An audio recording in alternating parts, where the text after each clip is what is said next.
بزرگان دین فرماتے من عرف نفسہ فقد عرف ربہ، جس نے اپنے آپ کو پہچان لیا اس نے اپنے رب کو پہچان لیا، جس نے اپنے آپ کو پہچان لیا فقد عرف ربہ، اس نے اپنے رب کو پہچان لیا۔ اپنے آپ کو پہچاننا کتنا آسان ہے، مگر یہ انسان اپنے آپ کو بھی پہچاننے سے اتنا دور ہوتے ہوئے نظر آ رہے ہیں کہ یہ انسان اپنی ذات ہی کو کھو بیٹھا۔ انسان ہونا کامیابی کی علامت نہیں، انسان کے اندر انسانیت اگر ہے تو پھر وہ کامیاب ہے، اور انسان ہے انسانیت اگر اس کی مردہ ہو چکی ہے تو پھر وہ جانور سے بھی بدتر ہو جائے گا۔ اسی لیے امام غزالی علیہ رحمت و رضوان فرماتے ایک انسان کے اندر 4 صفتیں پائی جاتی ہیں۔ ایک انسان کے اندر کتے کی بھی صفت ہے، بندر کی بھی صفت ہے، اور خنزیر کی بھی صفت ہے، فرشتے کی بھی صفت ہے۔ ایک انسان کے اندر کتا پن بھی ہے، ایک انسان کے اندر بندر پن بھی ہے، ایک انسان کے اندر سور پن بھی ہے، ایک انسان کے اندر فرشتہ پن بھی ہے۔ یہ کتنی صفتیں ہیں؟ 4۔ ہاں یہ کوئی نہ کہے کہ امام صاحب کیا کیا ممبر شریف سے بولتے ہیں، یہ میں دلیل دے رہا ہوں، آپ کو ثبوت دے دوں گا۔ کتنی صفتیں ہیں؟ 4 انسان کے اندر۔ ان 4 صفتوں میں سے اگر 3 کمزور ہے، ایک مضبوط ہے، تو جو مضبوط ہے ان تینوں کے اوپر وہ حاوی ہو جاتی ہے وہ صفت، پھر وہی ابھر کر باہر آتی ہے۔ پھر وہی ابھر کر جب باہر آتی ہے تو انسان کے چہرے سے، انسان کے عادت و اطوار سے، انسان کے حرکات و سکانات سے وہی صفت ظاہر ہوتی ہے۔ اب 4 صفتیں انسان کے اندر ہے، کتے کی صفت، بندر کی صفت، خنزیر کی صفت، فرشتے کی صفت۔ اب انسان کے اوپر، انسان کے اندر یہ اختیار ہے ان 4 صفتوں میں سے جس کو چاہے مضبوط کرے، جس کو چاہے کمزور کرے۔ اب ایک انسان اگر کتے کی صفت ہے اس کو اگر مضبوط کر دیتا، طاقتور بنا دیتا ہے، اور 3 صفتیں جو ہے اس کو اگر کمزور کر دیتا ہے تو پھر وہ کتے والی جو صفت ہے وہ حاوی ہو جاتی ہے ان 3 صفتوں کے اندر، اور ان تینوں صفتوں کو وہ صفت دبا دیتی ہے، اور جب وہ کھل کر باہر آتی ہے تو ایک انسان کہتا ہے یہ تو ظاہری طور پہ انسان نظر آ رہا مگر حقیقت میں یہ کتے سے بھی بدتر ہے۔ پھر اس کے اندر سے کتے کی صفت جب حاوی ہوتی ہے تو کتا پن اس سے ظاہر ہوتا ہے،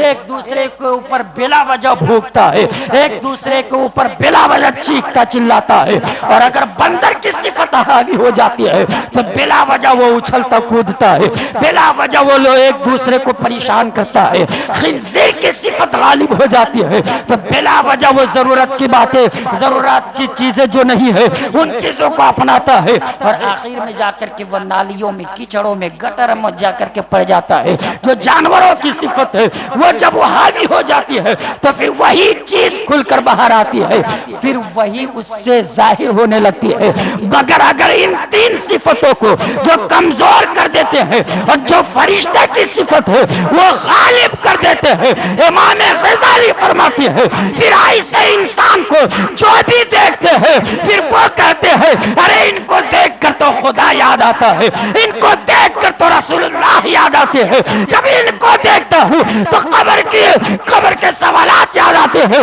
جب ان کا چہرہ دیکھتا ہوں تو ایسا لگتا ہے، جب ان کا چہرہ ایسا ہے، جب ان کے عادت و اطوار ایسے ہے تو رسول اللہ کی عادت و اطوار کیسے ہوں گے۔ شریعت کی پابندی جب یہ اس طرح کرتے ہیں تو ان سے بڑے بڑے جو اکابرین گزرے ہیں وہ شریعت کی پابندی کس انداز میں کرتے ہوں گے۔ تو ایک انسان کے اندر جب اختیار ہے 4 صفتوں میں سے 3 صفتوں کو وہ مغلوب کرے، ایک صفت کو غالب کرے، تو ہم اس صفت کو کیوں نہیں غالب کریں گے جو فرشتے کی صفت ہے؟ امام غزالی فرماتے ہیں اب قیامت کے دن ایسے لوگوں کے چہرے بدلے جائیں گے، ظاہری طور پہ اس کا جسم انسانوں کا رہے گا، اگر وہ دنیا میں کتے کی صفت کو غالب کیا تھا تو قیامت کے میدان میں جسم اس کا انسانوں جیسا رہے گا، سر کتے کا اس کا لگا دیا جائے گا، تبدیل کر دیا جائے گا، جسم انسانوں جیسا رہے گا،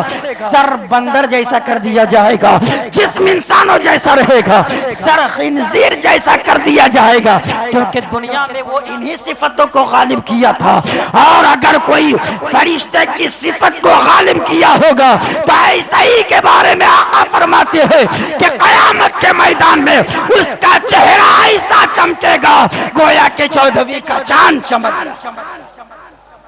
آپ نے سنا ہے نا کہ قیامت کے دن بعض لوگ ایسی شکل میں آئیں گے کہ ان کے چہرے کو دیکھ کر کے آپس میں لوگ باتیں کریں گے، ارے یہ کون لوگ ہیں، ان کا چہرہ ایسا چمک رہا ہے، 14ویں کا چاند ان کے چہرے کی چمک کے سامنے پھیکا پڑ رہا ہے، آخر یہ کون لوگ ہیں؟ آواز آئے گی یہ وہی لوگ ہیں جن کے وضو کے کرنے کی وجہ سے یہ دن میں جو 5 مرتبہ وضو بناتا تھا نماز کے لیے، انہی وضوؤں کے صدقے میں ان کا چہرہ چمک رہا ہے۔ تو ایک انسان اپنی اصلاح خود بخود کر سکتا ہے، پھر لگتا ہے نہیں پہنچ پاؤں گا وہاں، بہرحال